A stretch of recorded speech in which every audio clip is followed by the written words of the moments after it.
So Dave, a Ken DeLeon open house, it's like a sober party. And maybe the sober part, sometimes that's debatable. Sip a little champagne in the background. But kidding, like to me, I just want to make life exciting and then like housing exciting. And I think the more like embraced and excited people are, the more they're gonna like want to buy it.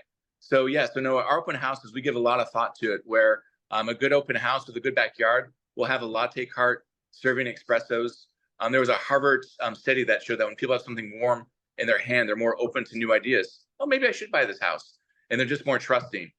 So kind of doing that, whether it's food or lattes, making the house look beautiful. We have, I provide free staging. So we charge, our commission is more than others on the listing side, but we also provide more, including staging. But the home looks spectacular, spotless.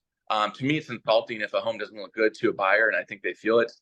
When the kids come in, we'll have little things for them. Sometimes it's a toy, little teddy bear, but you keep the kids entertained. The parents stay longer. The parents are thankful that you gave their kids something and they're enjoying the house.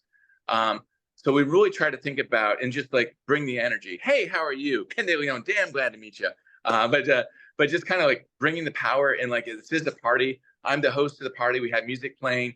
Maybe I'm kind of like just kind of swaying in the background, doing a little dance, but just making them fun. Where like I'll have people like they'll be like 4 years later, I met you in an open house. I've never forgotten it. So like just be that unforgettable person. Like, and then, you know, when someone comes in, I always remember write their names down and then they're going through it. I'm like, oh, Frank and Susan, what was your favorite part of the home? Or wasn't that part amazing, Joe? But like, oh, you remembered my name? Make people feel special, make the event feel special. And then that energy permeates through everything and they want to work with you or they want to buy the house. They don't even know why.